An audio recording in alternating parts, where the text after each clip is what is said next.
There's a lot of advice on YouTube about productivity, time management, and how to overcome procrastination. But in my opinion, those videos are missing one key element of the equation, and that is how emotions impact our tendency to procrastinate. In this video, I'm going to talk about the role that emotions play when it comes to procrastination, and I'm going to give you some tips and tricks to use those emotions to help leverage your skills to overcome procrastination and do the things you wish to do in your life. Almost everyone I know identifies on some level as being a procrastinator. And what they might not realize is procrastination is inherently human. In fact, it evolved for a reason, which is to keep us safe from threats. Because procrastination is actually a stress response in the body, and it sometimes manifests in the common stress responses of fight, flight, or freeze. Whether consciously or unconsciously, when we have a task in front of us, we usually have a series of thoughts about that task that causes a cascade of hormones in our bodies. Those thoughts are often things like, I'm bad at this, or I'm going to fail at this and everyone's going to see, or I don't know how to get started. Those thoughts often lead to sensations that we label as emotions like anxiety, self-doubt, or even shame. So our brains, clever as they are, try to avoid those emotions, and the best strategy that they've found is to procrastinate and often distract us with something that feels good. And that's because on a biological, evolutionary level, these emotions can feel like threats if we're not using our prefrontal cortex, aka our higher brains, to recognize that we are not in danger from these tasks, whatever it is that we've got on our to-do list. A lot of research looking into how humans developed emotions and why emotions exist in the first place speaks to emotions serving as protective mechanisms for our basic survival instincts. Fear, for example, will make us avoid things or run away from threats. That's that flight response. Anger makes us gear up to fight and defend ourselves. Anxiety can help us to be careful and to choose wisely and learn from previous mistakes. Even painful, heavy, sticky emotions like shame are really protective mechanisms to keep us in line with our community and its rules. We often feel shame because we've done something that violates our community's code of conduct. So it makes sense that our brains would try to keep us safe from these threats by procrastinating, because that is achieving our brain's goal of keeping us alive by running away from things that feel threatening, seeking out pleasurable experiences like distractions, and conserving energy, which we might need later for other threats to our survival. It's really that simple. As a teacher who teaches writing classes, I know a lot of my students struggle with procrastination when it comes to writing assignments, and that often has to do with, as I mentioned, seeing that whether consciously or subconsciously as a threat. So there's some internal combination of thought and feeling which is causing that stress response in the body. So students have reported to me that they often have thoughts like, I'm not a good writer, or I don't know how to get started, or I'm going to fail, and we'll talk a little bit more about what we do with those thoughts. But it creates this stress response in the body, which basically shuts off the safe and social ability of our brain to think creatively and to bring our ideas together, to synthesize our ideas and concepts into writing. Or for many people, it also is difficult to just basically sit down at a desk. They feel really jumpy. If you have a common response to stress as a flight response, then your flight response might not literally be running away from the threat, but it might be running away in a metaphorical sense by distracting yourself with social media or YouTube videos. I understand the irony of this, as well as maybe telling ourselves, you know what, I'll focus more tomorrow, or I'll feel differently on Saturday when I have gotten more sleep, or I have more free time. We're telling ourselves that we won't feel this same cascade of thoughts that lead to emotions that cause stress responses in our body. And in this video, I'm going to tell you about why that isn't necessarily the case, but that also doesn't have to be a problem. In this series of videos on procrastination, I want to help you to understand understand exactly what is happening when you are procrastinating and how you can use the emotional leverage skills that I'm going to teach to help you to overcome that procrastination, enter into that safe and social ventral vagal state, and get started on whatever that project is that has been feeling like a threat that we're going to turn into an opportunity. So my first suggestion for overcoming procrastination is something we've already been doing in this video, which is to reframe procrastination from a personal defect into a natural human, biological, evolutionary response. It's actually your brain trying to protect you.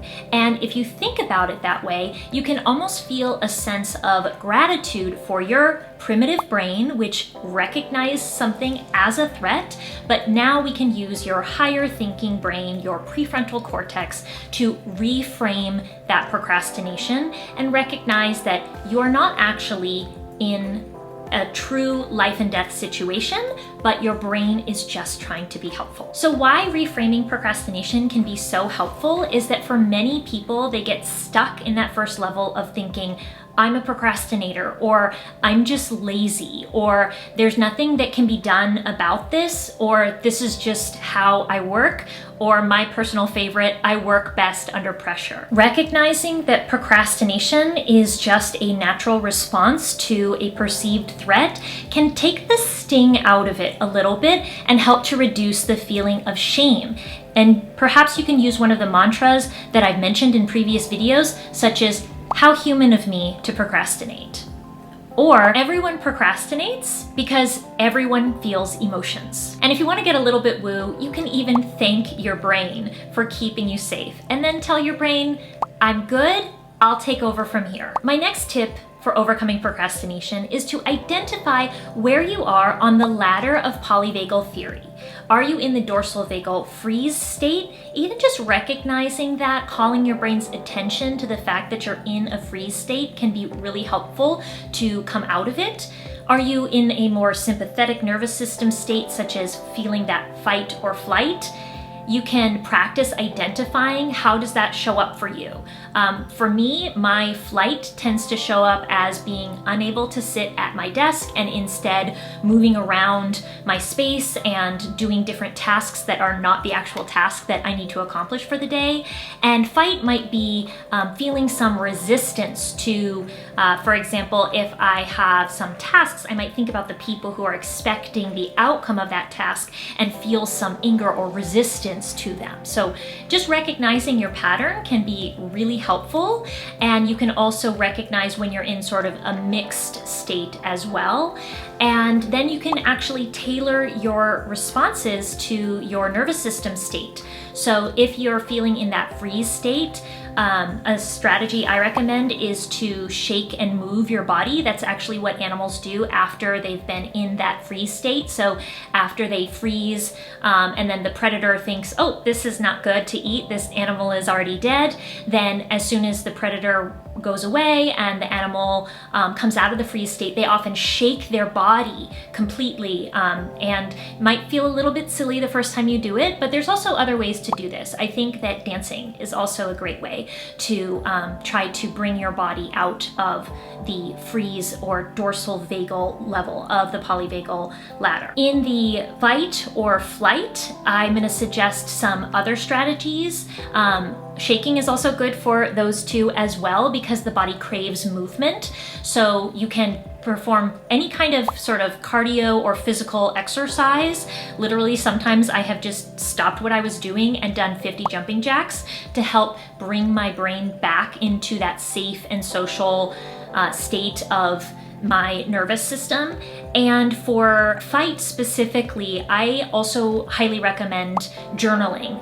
Journaling in the form that I have learned from the podcast from Nicole Sachs, the Cure for Chronic Pain podcast, because it's also helpful for chronic pain, just in case you were wondering, is to journal all of your feelings on a piece of paper. Let yourself be as raw, unedited, no one's ever going to see this, and just put it all down on the page. And then most satisfyingly, I like to take those pages out of the notebook and then tear them up into a million little pieces. This is a great strategy if you're feeling any kind of like high level activating emotions. So this can be good for things like anger, things like anxiety, definitely for shame, although I'm gonna suggest something else for the flight and shame sort of side of the polyvagal ladder. For that side of the polyvagal ladder, I'm gonna recommend doing an emotion processing meditation.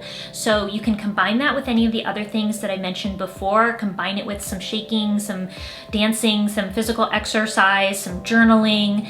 Sometimes when we're in those nervous system states, we also need to tend to our bodies in the most basic of ways. Occasionally, I'll notice myself being in a state of fight or flight, and the issue is that I'm hungry or I need to drink some water. And it sounds a little basic, but our brains don't have a great way of communicating with our minds if we see them as two separate things. So on one side, our brain might be thinking, I need hydration, I need nourishment, I need some calories. Or occasionally, this happens to me because I'm sensitive to the cold, I will feel that I am in a low state, a more dorsal vagal state when I'm cold. So sometimes all I need to focus is to put myself in a situation where I have had some food, I've had some water or some tea, and I've put socks on because my feet get cold, and I've done all the things that I need to convince my body in a physiological sense that I am actually safe and therefore able to enter into that highest level of ventral vagal in which my prefrontal cortex can take over because I'm no longer feeling that physical threat to my safety. So for any kind of fight or flight, I recommend all of those strategies and any other type of nervous system regulation. There's now a ton of videos about them, and I'm so excited about this.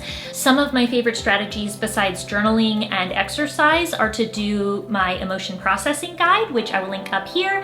And I also really love EFT tapping, which is a really interesting way of sort of resetting the nervous system. And my favorite YouTuber for that is Brad Yates, so I will link to some of his videos in the description below. In my emotion processing guide, I will guide you through literally feeling an emotion, like allowing the emotion in your body, and you will feel the experience of the sensations of how that emotion shows up physically in your body, and you will actually get to witness the emotion being processed by your system, which on average takes about 90 seconds to maybe a couple of minutes, and it's a really fascinating thing. I highly recommend that you check that out if you're someone who doesn't know exactly what is meant when people say you have to learn how to feel your feelings or process your emotions rather than just thinking them over and over again. It's possible to learn the skill of allowing your emotions to flow through you and even dissipate. And if you are able to allow your emotions to process any emotion, you will become unstoppable. My third and final tip today is to develop intentional thoughts to counteract the fearful narrative in your brain. This is something that I learned to do when I was recovering from chronic pain. And part of pain reprocessing therapy is all about recognizing the thoughts that we have that are creating sensations in our bodies, and then developing new intentional thoughts to try to change the narrative or the story that we're telling ourselves. So we already talked about how we can normalize the experience of procrastination, aka emotional avoidance, by recognizing it as a completely human thing to do. I always like practicing the thought that I originally learned from the coach Carl Lowenthal, which is how human of me. It's applicable broadly to many different types of scenarios, but in particular, if we notice that we're procrastinating or avoiding a certain task because of these emotions that we are unwilling to process or look directly at, we can recognize that this is actually our brains trying to keep us safe, and it is possibly the most human thing we could ever do. Some thoughts that have been particularly helpful to me beyond the thoughts of I am safe or I'm not in danger would be to take whatever it is that I'm avoiding and try to talk about it in the most neutral, non-emotional way. So for example, if I notice that I'm procrastinating on sending an email because it requires a specific navigation of some tricky emotional landscapes, I can remind myself that this is simply words on a screen, or even more neutral, pixels on a screen. And what that can do is sort of remind my brain that I'm creating a narrative of fear and anxiety that probably isn't very useful considering the actual level of threat. But my favorite thought to practice to help myself overcome procrastination is to think of things in a sort of light and playful way. So when I notice that I'm avoiding something, I'll recognize the thoughts that I'm having that are creating this dread, this sense of self-doubt perhaps, and I like to think of my brain as like a radio station that only ever plays the top hits. So if I have the thought, I'm not good at this, or everyone will find out that I don't know what I'm doing, or I don't know how to get started, I can just think of those as like my brain's favorite songs to play on the radio. So shout out to my friend Deb who came up with this construction for reducing the fear in our brains by just thinking of them in terms of like a radio station that plays the same 5 or 6 songs over and over and over again. At first, we were kind of like, that's interesting. And then eventually they start to just become so familiar to us that it's like, oh, I recognize that song. My brain is just playing the same songs over and over and over again, and I don't need to take them that seriously. So after I've acknowledged and thanked my brain for just keeping me safe, and I've recognized that it's just repeating these thoughts and emotions because it thinks that that's helpful, then what I can do is start to build a new narrative, a new story for whatever it is I'm trying to accomplish. And that's what I'm going to talk about in my next video, because this is actually going to be a series on various strategies that I've accumulated over the years to help overcome procrastination. So if you'd like to see future videos in this series, make sure to subscribe, and I'll see you in the next one. Thanks for watching.